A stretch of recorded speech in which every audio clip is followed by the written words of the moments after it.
दोस्तों एक न एक दिन सभी को मौत का मजा चखना है, फिर चाहे वो कोई इंसान हो या जानवर, भिखारी हो या बादशाह, सभी को बेशक मौत आनी है।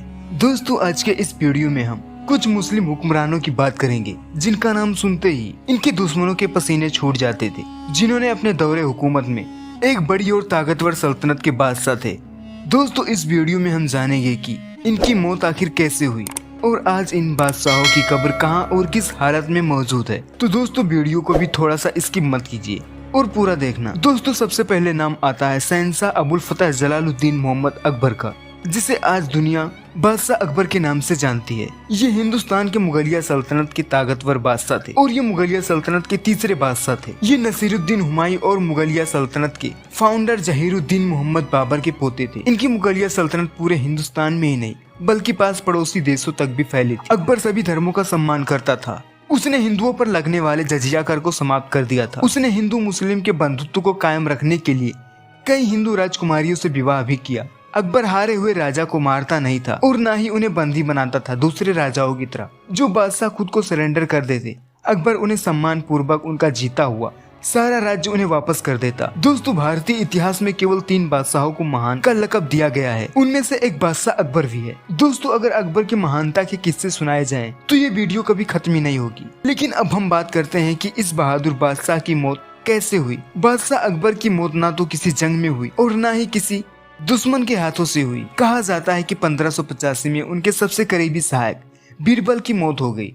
इसके अलावा 1595 में कभी दोस्त फैजी की भी मृत्यु हो गई, जिससे अकबर की सेहत को गहरा चोट पहुंचा। उसी समय जहांगीर ने अकबर के सबसे करीबी दोस्त अबुल फजल की हत्या करवा दी। इस घटना के बाद अकबर के दिल पर गहरा चोट पहुंचा और उसके बाद उनका स्वास्थ्य दिन ब दिन गिरता चला गया और 29 अक्टूबर 1605 को इस महान बादशाह की मौत हो गई, जिसके बाद जहांगीर ने सिकंदरा में अकबर का एक आलीशान मकबरा भी बनवाया। दोस्तों अगला नाम आता है अलाउद्दीन खिलजी का।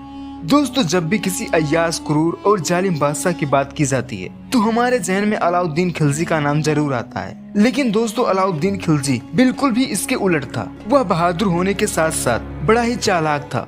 उसका साम्राज्य बहुत बड़ा था। उसकी आवाम उसे सिकंदर सानी कहकर बुलाती थी। अलाउद्दीन खिलजी ने हबशी और जालिम मंगोलों से 6 बार हिंदुस्तान की हिफाजत की। मंगोल इतने दरिंदे थे कि वो जिस शहर या इलाके से गुजरते थे उसे जलाकर राख कर दिया करते थे। इतिहासकार कहते हैं कि हिंदुस्तान की किस्मत अच्छी रही कि उस वक्त हिंदुस्तान का बादशाह अलाउद्दीन खिलजी था, जिस वक्त मंगोलों ने हिंदुस्तान पर आक्रमण किए थे। लेकिन दोस्तों अलाउद्दीन खिलजी की जिंदगी में एक काली रात भी आई। इतिहासकार बताते हैं कि उसकी मौत किसी लंबे समय तक रहने वाली गंभीर बीमारी की वजह से हो गई थी, जिसमें उसकी बॉडी का रंग काला पड़ गया था और 1316 को वो इस दुनिया से अलविदा कह गया। अकॉर्डिंग टू जियाउद्दीन बर्नी, अलाउद्दीन खिलजी के जनरल मलिक काफूर ने सत्ता की लालच में सुल्तान के बेटों और बेगमों को ठिकाने लगाकर और मलिक काफूर ने घातक जहर देकर अलाउद्दीन खिलजी को मार दिया था। फिलहाल अलाउद्दीन खिलजी की कब्र दिल्ली के मेहरौली कुतुब कॉम्प्लेक्स में बनाई गई है। दोस्तों इसके बाद तीसरा नाम आता है एक ऐसे मुस्लिम योद्धा की जो हिंदुस्तान के नहीं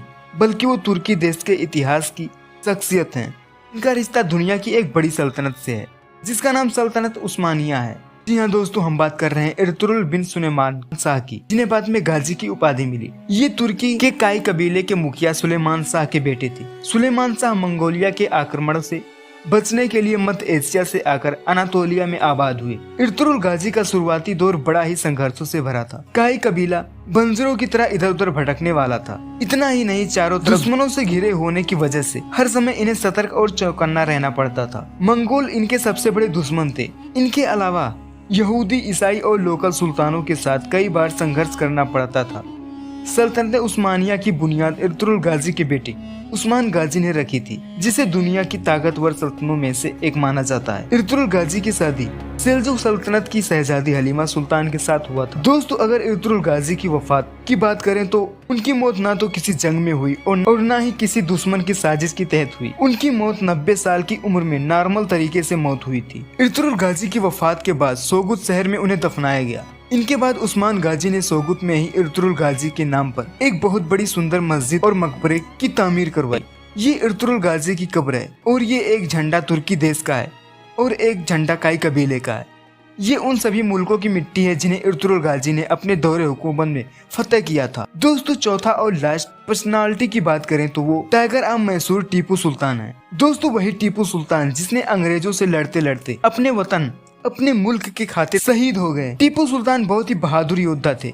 एक बार उन्होंने एक शेर को मार डाला था, इसलिए उन्हें मैसूर का शेर भी कहा जाता था। टीपू सुल्तान बहादुर होने के साथ साथ बहुत ही हुनरमंद इंसान थे। उन्होंने बांस की एक लकड़ी की पहली मिसाइल बनाई थी जो बारूद से चलती थी, इसलिए उन्हें फर्स्ट मिसाइल मैन भी कहा जाता है। मशहूर इतिहासकार जेम्स मिल अपनी किताब the history of British India में लिखते हैं कि अंग्रेजों ने टीपू की आधे साम्राज्य पर 6 साल पहले अंग्रेजों ने कब्जा कर लिया था। एक और इतिहासकार मीर हुसैन अली खान किरमानी अपनी किताब हिस्ट्री ऑफ टीपू सुल्तान में लिखते हैं, अंग्रेज सिपाहियों ने श्रीरंगपट्टनम किले को चारों ओर से घेर लिया।